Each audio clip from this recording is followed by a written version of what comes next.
This meeting is called to order in accordance with the Open Public Meeting Act.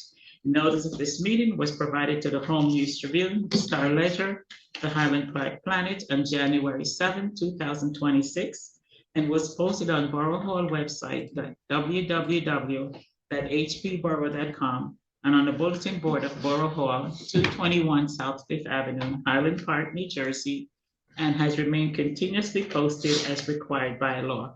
So I exit out to my right and left of council chambers. Chief, can you lead us in the Pledge of Allegiance? To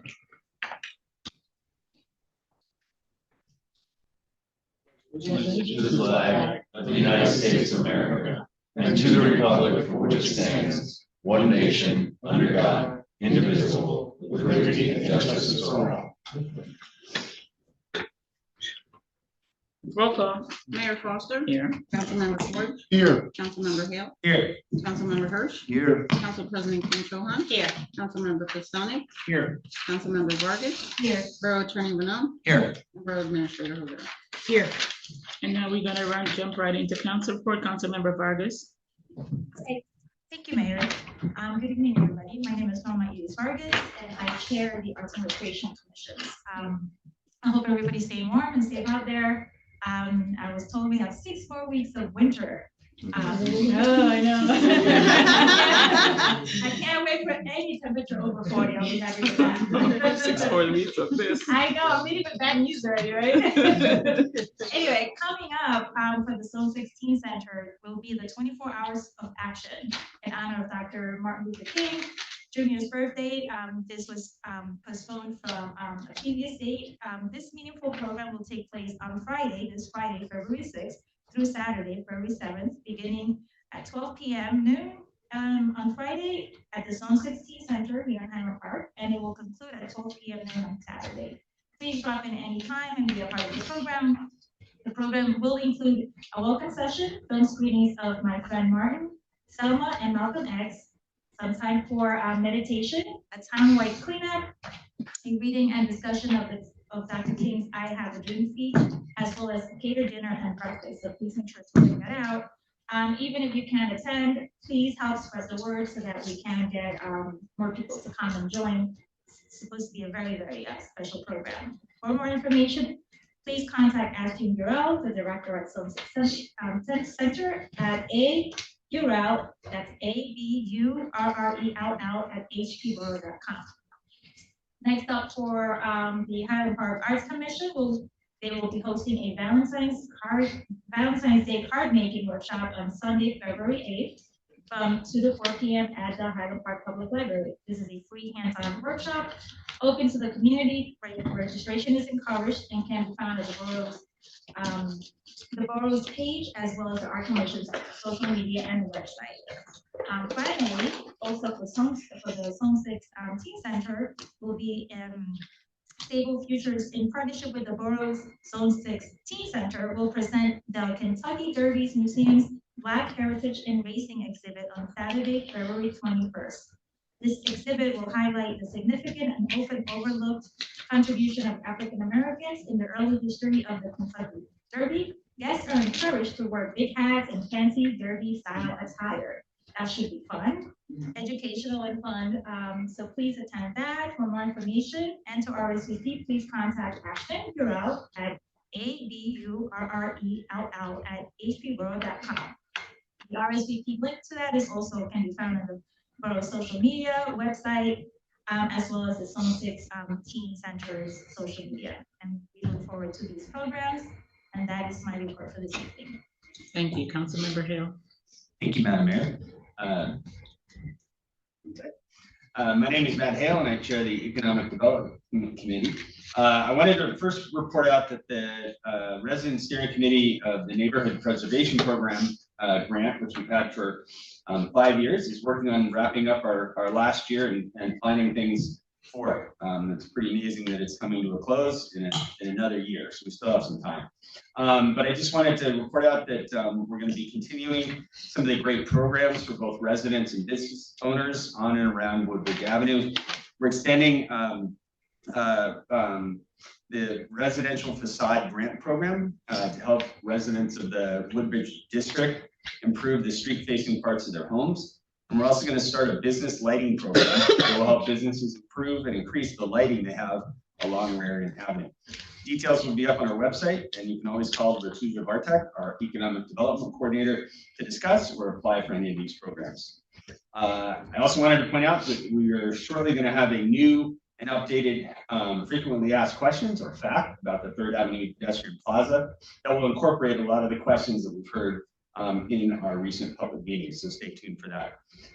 Most of the time I spend my reports talking about economic development and all the great things coming to Highland Park, but there is a part of my council bucket that I don't talk about a lot. It's called code enforcement, so I'm going to spend some time today talking about it. The office is directed by Scott Brescher, and he has a staff of 2 full-time and 6 part-time inspectors, and including the Middlesex County Health Inspectors that operate out of our office. The job of the office is twofold, which is easy to remember because it's 2 words. So the first is the code part.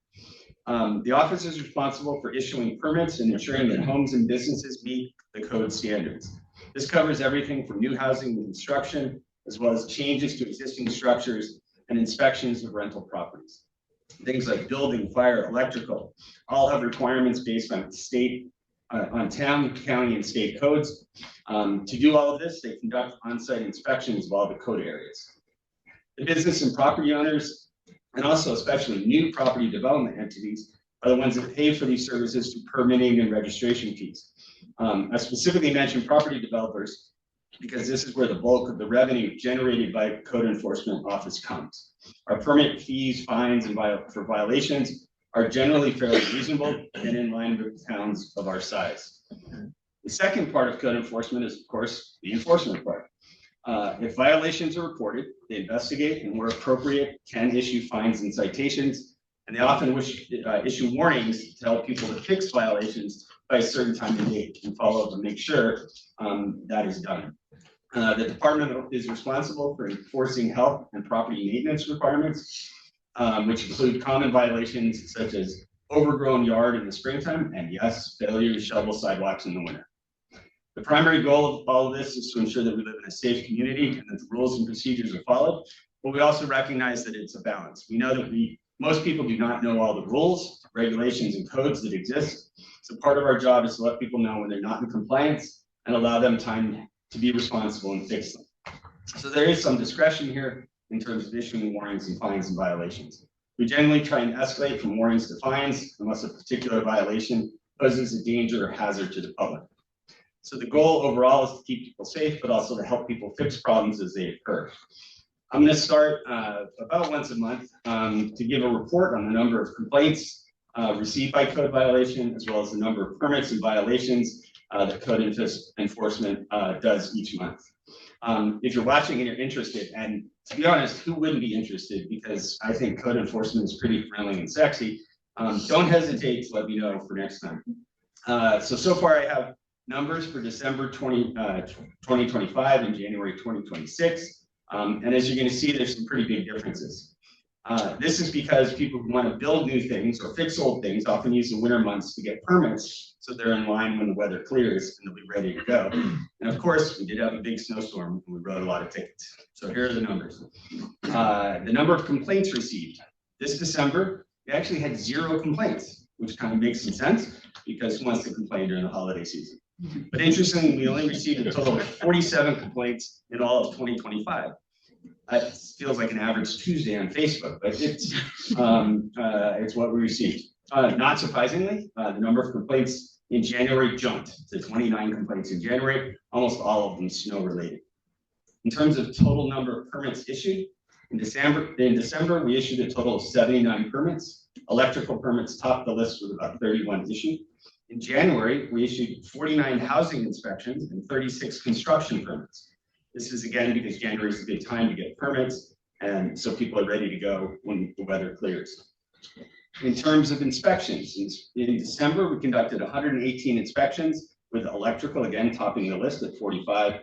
In January, we conducted 59 housing inspections and then issued 49 certificates of completions of those inspections. We also did 129 construction inspections, which includes things like demolition inspections, like that old brick building off of Third. Again, the jump is a reflection of some stuff moving around in the borough and changing, and all good things. Just to let you know that going across all categories, on average, about 80% of these inspections pass and 20% fail. Failure just means that we tell people what they need to pass the inspection, and then we go back and check it and recheck it. In terms of violations issued, in December, we issued 11 violations and issued 168 over the entire year. Many of these violations are fixed tickets, like fix-it tickets, fix the problem and no further action is taken. In December, we issued 8 of these types of violations, 8 violations with fines, and a total of 49 fines attached, violations with fines in 2025. Again, in January, we saw a big jump with a total of 79 violations. Almost all of these related to snow, and those come with a $150 fine. And again, that's a big jump because we didn't have a snowstorm in 2025 like this one. So there's just some numbers and an overview of code enforcement. I hope it's helpful. If you have any questions, don't hesitate to reach out to me by email or phone. I'm happy to talk about the exciting world of code enforcement. And I promise next month will be a lot shorter. That was very thorough, and I think that we really needed that. People needed us to hear that. Yeah, thank you. Thank you. Councilmember Hirsch. I agree, Councilman Hale, that's a great report, and it's just illustrative of the business of the town, and particularly puts illustrates how we enforce these things. That was really interesting. As a reporter, we latch onto those types of facts and data because that's how we present what happens at these meetings. My name is Matthew Hirsch. I chair the Public Works Public Utilities Committee, and obviously we did have a major snow event in the last 10 days. As Councilman Hale reported, so I'm just going to piggyback off of what he reported out to illustrate what we were dealing with. So again, the borough has 31 miles of roadway. Public Works began with 3 salt trucks going out on Sunday night when the or Sunday to brine and to salt before the storm. Governor Sherrill obviously announced a state of emergency.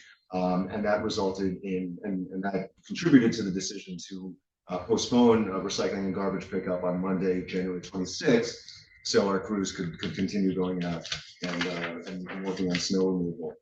Just for a little context, we have 13 full-time staff members at Public Works and 8 trucks.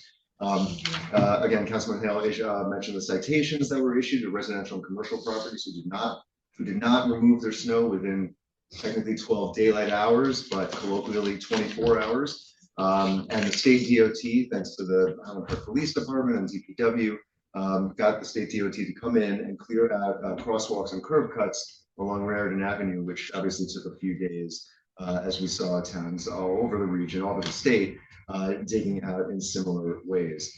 DPW has also been out this week with the mini loader, clearing narrow roadways while cars were away, and will continue to do so this week as temperatures finally reach just barely above freezing. So this is an opportunity for if there's any ice, frozen on your walkways or around your park or around your street spot. This is really the time to clear those, to try to clear that snow, because we are expecting another polar vortex coming this weekend, which will bring another couple days of extremely cold temperatures. So on that, please be safe. Check on a neighbor. The borough does provide emergency code blue services. So if you know of anybody who needs support during this extreme cold, and it seems to never end, please reach out. Just a few other notes about, I did want to direct folks to www.hpboro.com to get familiar with our snow removal rules, and also the snow removal public plan that Public Works Committee under Councilman Phil George developed in 2022 following our last major snowstorm, essentially. A couple of the, and I just want to mention that Public Works, in addition to the roads, also thank you for clearing borough-owned assets, including the library, parks, the Highland Park Housing Authority. We have an agreement with where our crews are out clearing walkways in the driveway there, Main Street, Highland Park, and other borough-owned properties. And again, I do want to refer residents to the snow removal plan on 2022 that really guides our operations. And again, that's at www.hpboro.com. If you have any questions, concerns, please reach out to any of us as you have, or please call 732-514-1277. That's the Public Works main line, Monday through Friday, 6:30 a.m. to 3 p.m. Thank you to our Public Works crews for all your work. Dennis, I see you, Mike Wazorkowitz, our superintendent, and everybody down there who has been working tirelessly for the last 10 days to make sure that not only did that trash and recycling continue to get picked up uninterrupted, but also navigating the streets and removing snow where needed. And again, please reach out if you see a hot spot, a difficult spot where you feel that additional support is needed. Thank you to the businesses for being open that day. And I'm going to I'll single out a few. Didi's, Superfresh, Park Deli. It's huge for our businesses to be open and available to the public during these types of storms. Park Deli had roads. Everybody was out of road. Everyone was out of salt except for Park Deli. And it reminded me of during the pandemic when Park Deli had hand sanitizer too, when nobody else did. So thank you, Park Deli, for being heroic as usual. I do want to just report as Public Works Chair, with these increasingly cold temperatures, we are going to see more in the way of water main breaks. Hopefully not too many, but there was a major one yesterday on Lawrence Avenue. If anybody is down there or lives down there, or was wondering what was going on. Many thanks to Middlesex Water, Keith Husko and his team. And Mike Wazorkowitz again for coming on the scene after hours with the salt truck to make sure that water didn't freeze, because it was pretty treacherous down there. This was a 6-inch water main leak. The pressure had been throttled down on Lawrence Avenue from Lincoln Avenue, and that allowed the crews to keep the water at a minimum while work began. This work went on until about 4 a.m. this morning. There is, and if you are an affected property on Lawrence, you have received a boil water notice until further notice. So if you do have questions about that, you should have received a notice on your door. I know one of my colleagues was affected by this, but please reach out and you should hear directly from Middlesex Water regarding the status of your service. A couple of upcoming meetings I just wanted to point to. The Environmental Commission meets tomorrow, Wednesday, February 4th, 8 p.m. on Zoom. The link can be found at www.hpboro.com. The Shade Tree Advisory Committee meets next Wednesday, February 11th at 7:30 p.m. And again, the link, and that's a virtual meeting, and the link can be found at www.hpboro.com. And do you have a broken lamp that you just don't have the heart to throw out? Or jewelry that has lost a few chain links? Could your, the mayor is looking at me crazy right now. Could your bike or your guitar use a little tune-up? Could some of your clothes or other fabrics use a little mending? Or is there anything else that you're holding on to that needs fixing? Well, you're in luck. Bring them to Highland Park's first ever Repair Cafe, hosted and organized by Sustainable Highland Park. Repair cafes are community organized events where volunteers come together to make small repairs or household items. We'll have coffee, tea, snacks, and skilled people. And there are more skilled people in this community than you know to help repair your things. If you would like to volunteer on the day of the Repair Cafe, you can go to Sustainable, you know what, I don't want to give the sustainablehighlandpark.org. Otherwise, you can save items that need repair. And please save, this is and the last, I'm saving the best for last, save the date. It's February 22nd, 1 p.m. to 4 p.m. at the Highland Park Community Center, right here at 220 South 6th Avenue. I did just want to acknowledge a few things just happening at the state level, because this really affects, how we operate at the local level, and the relationships that we make with the state are incredibly important. And I just wanted to highlight a couple of notable things that happened this week. Governor Sherrill's pick for treasurer, Aaron Binder, was cleared by the Senate Judiciary Committee, awaiting a full vote, and the Attorney General, Jennifer Davenport, was also cleared by the Senate Judiciary Committee. Also excited that DCA Commissioner Jackie Suarez will come back in her role, bridging the gap between administrations. We're really looking forward to working with our partners at the state level because so much that happens here at the local level is impacted by the decisions and our relationships and our ability to communicate with our partners at the state level. So we look forward to building these new relationships with this new administration, and that is my report, Mayor. Thank you. Thank you. Thank you. Councilmember George. Thank you, Mayor.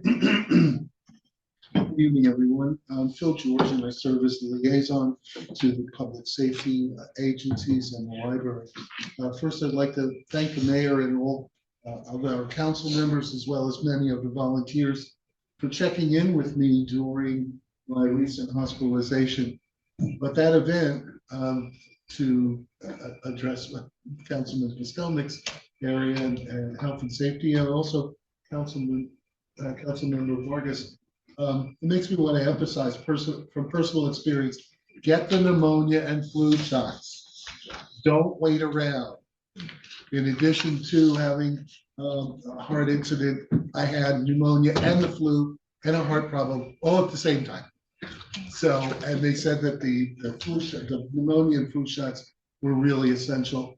And the two biggest targets are seniors and small children for those. So I again, emphasize to everyone, try and get those shots. I want to thank everyone though for reaching out.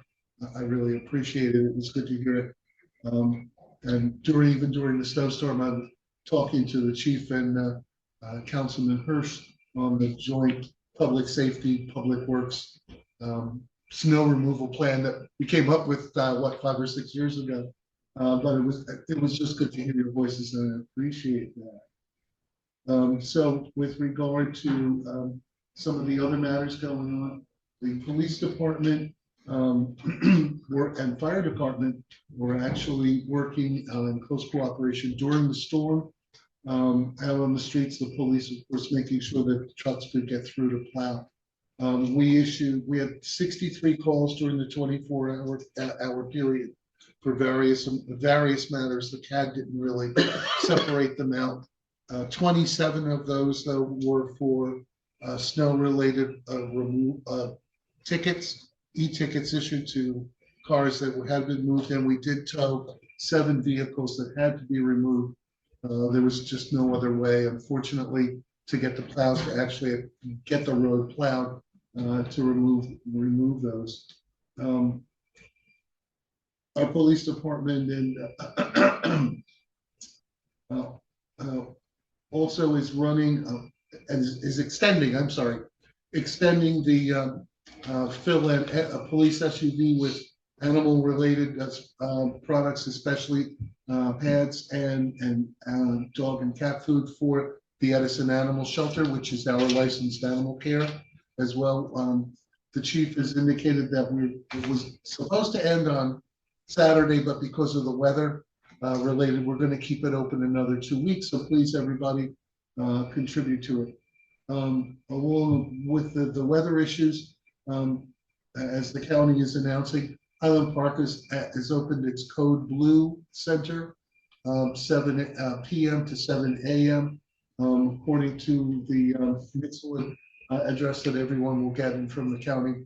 It will tentatively run through Saturday because we are supposed to have single digits at night and temperatures only in the teens during the week, with another snowstorm possibly coming as well. But again, we will be on police and fire. Our first aid squad will be out and ready. Excuse me. The fire department also had 5 full-time members and 1 volunteer. I believe they answered 7 calls. They're mostly heat related, but they were available to do emergency work. On another note, the library had its reorganization by Zoom on Monday. It will be back to live, or 2 Mondays ago, I'm sorry. During the day after the storm, they'll be back to live. In February, we elected the slate as president, vice president, and treasurer again. In interesting and great news. The library is delighted to announce it received a grant for the Between Two Worlds Yiddish Book Center's Public Libraries Program in partnership with the American Library Association. The grant will fund a number of community events. It's going to be organized similar, excuse me, to the One Town, One Book program that we just did. But it is more focused on current issues within the Jewish community. According to the information I was reviewing with the executive director today, it's very similar to the program. So the program we had, so it will have music, speakers, events, crafts events starting next week. And the first book to be read is A Jewish Refugee in New York by Kadya Moldanowski. And looking forward to the program. It will continue through about the end of April. There are 3 books involved already. And I believe that we'll have some copies of the current book available at the library. I also checked that available. There are a number are available for immediate delivery from Amazon. And that's my report, Mayor. Thank you. Thank you. Councilmember Posterick. Thank you, Mayor. My name is Jason Stelnick. I'm the chair of the Health and Human Services Committee. I just had a few updates for tonight. Before I get to any of my updates, I just wanted to take a moment to just thank my colleague, Councilman George, for pointing out the importance of getting vaccinated. It really is something that can save your life. So I mentioned it up here on occasion, and thank you, Phil, for raising it again, because I think it warrants repetition and emphasis. It really could save your life. So moving along to the items in my area, I just wanted other items in my area. I want to just show the upcoming food distributions for the month. HP gives a hoot. We'll be providing free groceries every Tuesday and Wednesday this month from 10 a.m. to 11 a.m. at the Zone 16 Center at 600 Benner Street. And the Highland Park Food Pantry will also be distributing free groceries on the 2nd and 4th Thursdays and Saturdays of the month at the Highland Park Community Center at 220 South 6th Avenue. The hours on Thursdays are from 9 a.m. to 10:45 a.m. And 6 p.m. to 7 p.m. And then the Saturday hours are 9:30 a.m. to 10:30 a.m. In other news, wanted to note that the Board of Health will be holding its next meeting the following Thursday, February 12th at 7 p.m. on Google Meet. The meeting link can be accessed on the Borough website at hpboro.com. And a week after that, the Human Relations Commission will be holding its monthly meeting on Wednesday, February 18th at 7:30 p.m. It'll be a hybrid meeting held at the lower level conference room here at Borough Hall, as well as over Google Meet, which again can be accessed on the hpboro.com website. And lastly, related to the Human Relations Commission, I just wanted to encourage any folks out there who may be interested in joining that commission and working on various events and programs that help bring our community together to submit a volunteer application. And again, that volunteer application can be accessed on the Borough website, hpboro.com. And Mayor, that is all I had for this evening. Thank you. Council President Kim Cho-Han. Good evening. My name is Stephanie Kim Cho-Han, and I chair finance. As we begin February, I want to recognize Black History Month and note that 2026 marks 100 years since the first national observance began in 1926, when historian Dr. Carter G. Woodson launched what was then known as Negro History Week to ensure Black contributions, which was often omitted, were taught and remembered. I encourage residents to take time this month to learn, reflect, and celebrate the people and stories that help shape our country and our community. From a finance perspective, several items on tonight's agenda I want to highlight. We have the capital ordinance on for second reading, which appropriates $448,271 from the NJDOT municipal aid program for roadway improvements. We also have our annual cat bank ordinance on for first reading. On the consent agenda, we're acting on several key professional service items, which include bond counsel, renewing our shared service agreement with the city of Rawway for our tax assessor. Thank you, Rawway. And also, I also want to mention on the state level, a few developments that are worth noting because they kind of like affect our municipal planning. So in Trenton, there's some renewed attention on a multi-year revenue and spending forecasting, which could influence how the state frames affordability, structural balance, and future aid commitments. So this would require forecasting for 3 fiscal years. And if anyone is interested, I think it's the new assemblyman from Union County. It's called the Long-Term Budget Outlook Act. So we're going to be keeping our eyes on that. Water fiscal signals. So recent reporting has pointed to a modest boost in jobs and tax receipts heading into the governor's next spending proposal. So which we'll watch closely for any impacts on state local funding priorities. And not to sound like what's her name, Susie Orman, but February financial tip. So use February as a reset month to pull up your last month's statements and cancel one unused subscription. Then redirect that same amount into your emergency fund or towards a high interest debt, which we all probably collected from the holidays. Even a single $15 to $30 subscription adds up fast over a year. And that is my report, Mayor. Thank you. Thank you, Stephanie. Thank you. Good sound financial advice there. Helpful. Very helpful. Attorney Reno. Good evening. I don't have much to report on today. I will do my standard as we get ready for the public participation. For the public, there are 2 different opportunities for the public to speak on the agenda. The first is on section 8. That affords the public 3 minutes to speak on any item on the agenda. That's your resolutions and your ordinances on first reading. At the end of the agenda, at paragraph 13, you'll see a second public participation. That will afford the public an additional 3 minutes to bring any topic that they would like to the council.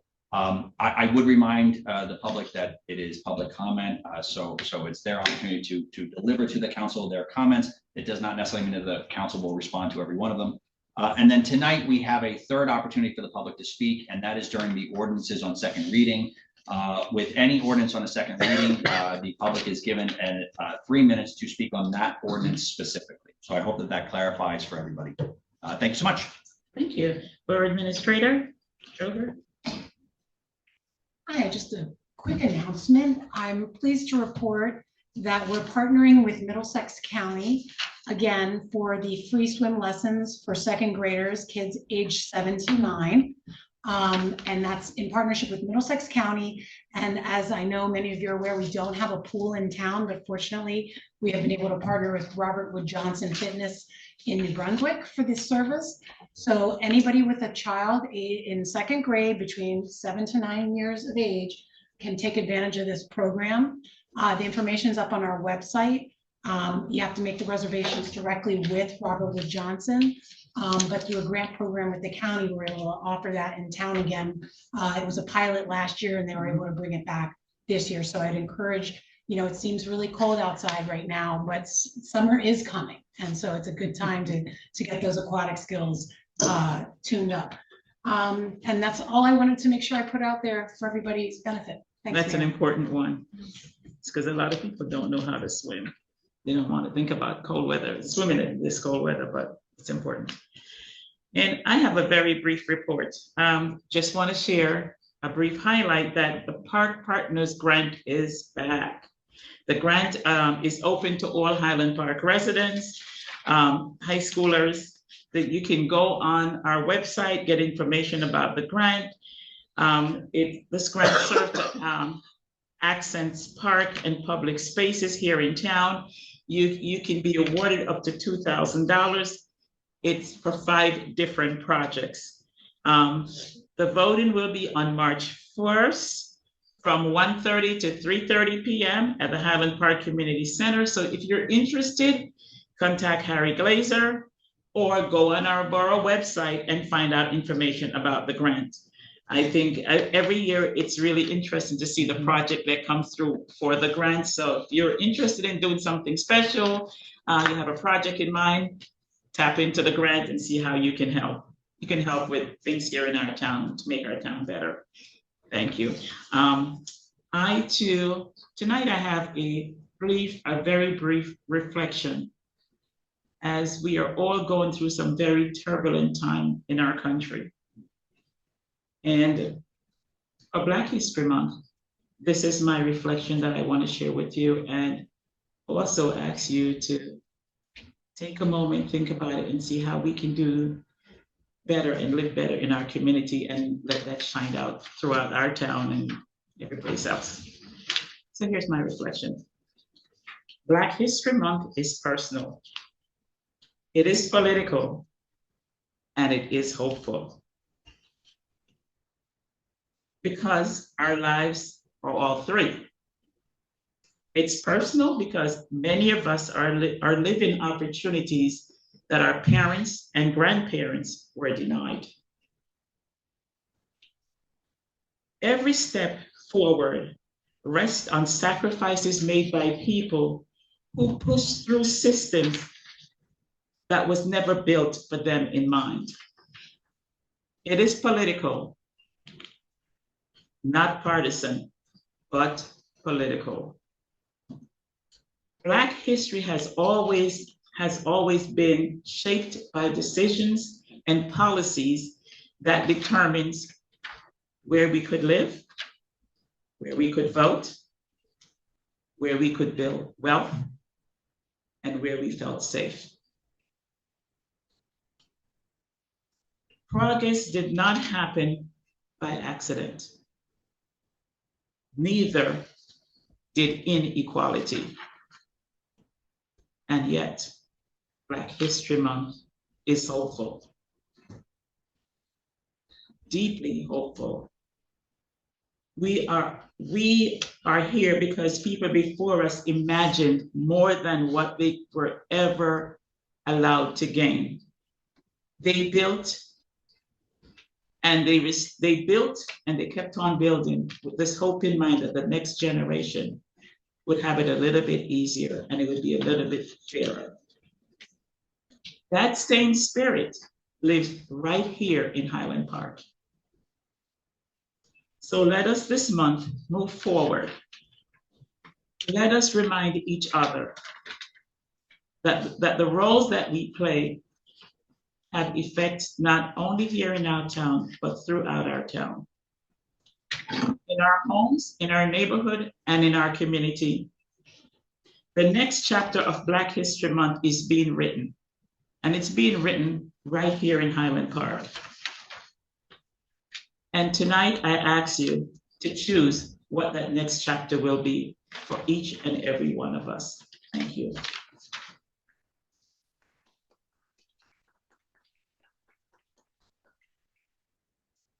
Thank you. And now it's time for public participation. 3 minutes total per speaker on items listed on the agenda. Comments from those attending in person will be heard first, followed by those attending on Zoom. You have no one in the audience, anyone on Zoom? Yes, Mayor, it looks like we have 6 attendees on Zoom. I have a hand up. I'd also like to remind those who may be calling in on a telephone, if you want to raise your hand, you should press *9 and I'll get a little signal that you're interested in speaking. So again, if you're on a regular telephone, *9 as opposed to through the app where you just click on the raise hand button. It looks like Sal Baptist has their hand up. And this is anything on the agenda? Okay. Agenda items only, correct. Sure, go ahead. Sal Baptist. Okay. Hi. This is Sal Baptist. I live on Raritan Avenue. I was concerned about the ordinance to repeal the ethics board. I understand that it says that this will now be handled by the local finance board. I am concerned though that the municipal ethics board provides for local residents to be a part of it, and obviously local residents are not really a part of the local finance board.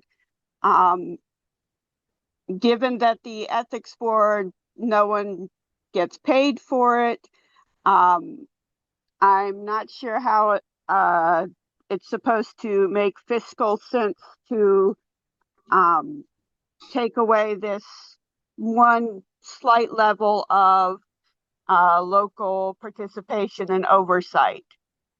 Thanks. That's all I have to say. Anyone else? Second. No other hands up, Mayor. Okay. May I have a motion to close public participation?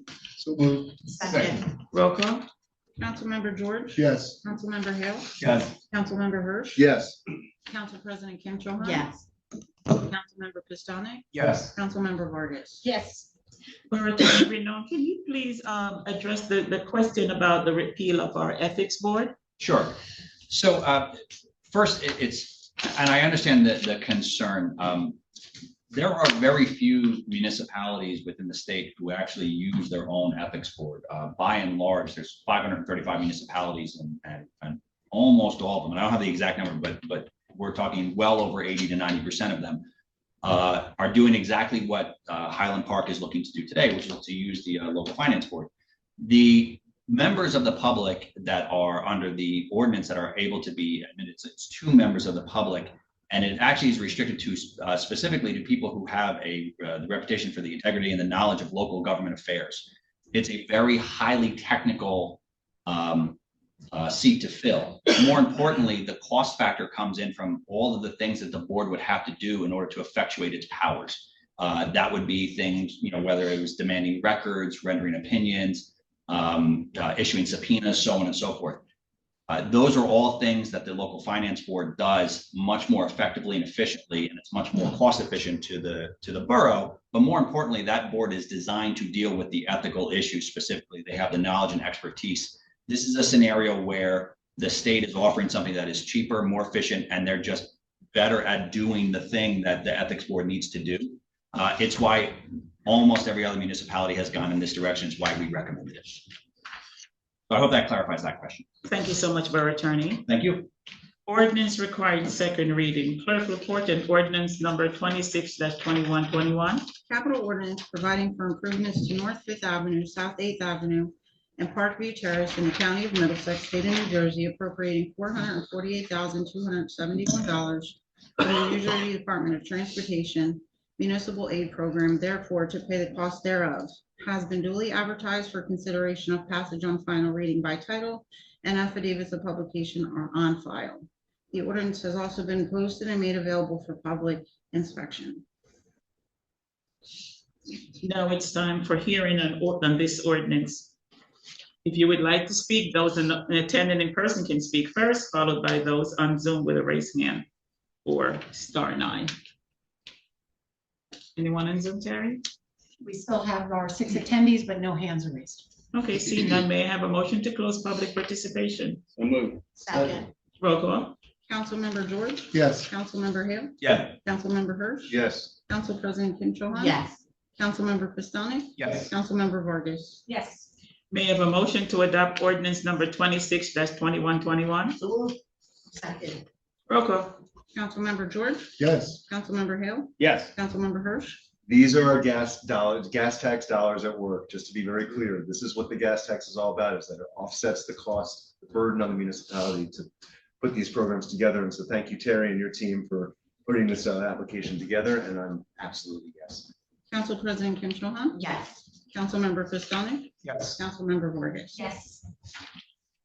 Clerk, please report on ordinance number 26-2122. An ordinance amending Article 3 Ethics Board of Chapter 33 Ethics of the Code of the Borough of Highland Park to repeal Article 3 Ethics Board of Chapter 33 Ethics and abolish the Ethics Board has been duly advertised for consideration of passage on final reading by title, and affidavits of publication are on file. The ordinance has also been posted and made available for public inspection. Now it's time for public hearing, followed by those attending in person and then those on Zoom. Terry, anyone on Zoom? No hands are raised.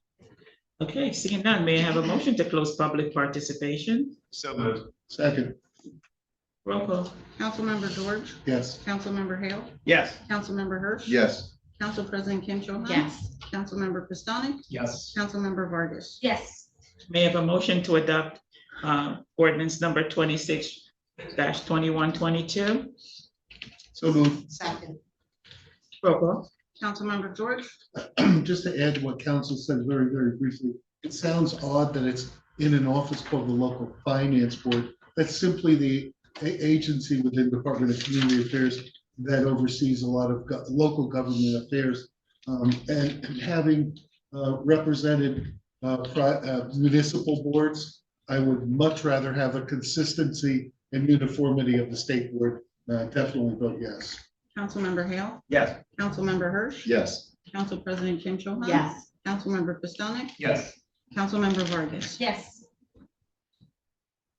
Clerk, please report on ordinance number 26-2123. An ordinance amending and supplementing Part 1 Administrative Legislation, Chapter 72 Salaries and Compensation to establish positions and provide compensation for specific employees of the Borough of Highland Park, New Jersey, has been duly advertised for consideration of passage on final reading by title, and affidavits of publication are on file. The ordinance has also been posted and made available for public inspection. Now it's time for public hearing. Anyone in the audience wishes to speak on this? Or anyone on Zoom? I do not see any hands raised. Okay, may I have a motion to close public participation? So moved. Second. Roll call. Councilmember George, Yes. Councilmember Hale, Yes. Councilmember Hirsch. Yes. Council President Kim Cho Han. Yes. Councilmember Pistonik. Yes. Councilmember Vargas. Yes. May I have a motion to, oh, we did that after just adopted, sorry. Ordinance requiring first read. Oh, You were right. I was right. May I have may I have a motion to adopt ordinance number 26-2123? So moved. Second. Roll call. Councilmember George, Yes. Councilmember Hale, Yes. Councilmember Hirsch. Yes. Council President Kim Cho Han. Yes. Councilmember Pistonik, Yes. Councilmember Vargas. Yes. Ordinance requiring first reading. Clerk, can you please report an introduction of ordinance number 26-2125? Calendar year ordinance to exceed the municipal budget appropriation limits and to establish a cap bank. NJSA 48:4-45.14 has been introduced by the Finance Committee for consideration of passage on first reading by title. May I have a motion to approve ordinance number 26-2125 on introduction, authorizing publication as required by law, and set up public hearing for February 17, 2026. So moved to approve. Second. Roll call. Councilmember George, Yes. Councilmember Hale, Yes. Councilmember Hirsch. Yes. Council President Kim Cho Han. Yes. Councilmember Pistonik, Yes. Councilmember Vargas. Yes. And now we move to the consent agenda. May I ask if there's any council member that has anything that they would like to be separated and pulled for a separate vote? No, Mayor. No, ma'am. May I have a motion to adopt the following consent agenda, 11A through 11I? So moved. Second. Roll call. Councilmember George, Yes. Councilmember Hale, Yes. Councilmember Hirsch. Yes, and just thank you to Twee Lizette, as liaison of the Housing Authority. Thank you for your service. Yes. Council President Kim Cho Han. Yes. Councilmember Pistonik, Yes. Councilmember Vargas. Yes. And now we move to appointments to the Human Relations Commission, Melina Scuderini, to the Library Board. Library liaison. Library liaison, I'm sorry. So moved. Second. Yeah, human relations. Sorry. Oh, okay, Human Relations and Library Board. Sorry, I got confused. May I have a motion to confirm? So moved. Second, Roll call. Councilmember George, yes. Councilmember Hill, Yes. Councilmember Hirsch, Yes. Council President Kim Cho Han, Yes. Councilmember Pistonik, Yes. Councilmember Vargas. Yes. And now it's time for the second public participation. 3 minutes on any topic, subject to conclude at 9 p.m. Comments from members of the public will be heard first, followed by those on Zoom. Anyone on Zoom, Terry? We do have 5 attendees on Zoom, but I don't see any hands up. As a reminder, it's *9 if you'd like to raise your hand if you're on a touchpad. Seeing none, may I have a motion to close public participation? So moved. Second. Roll call. Councilmember George, Yes. Councilmember Hill, Yes. Councilmember Hirsch, Yes. Council President Kim Cho Han, Yes. Councilmember Pistonik, Yes. Councilmember Vargas. Yes. May I have a motion to adjourn? So moved. Okay, our next meeting is scheduled for February 17th. Be safe. We're getting a lot of snow this weekend and Sorry. can't express enough how much we really don't want the snow and for everyone to be safe. Thank you.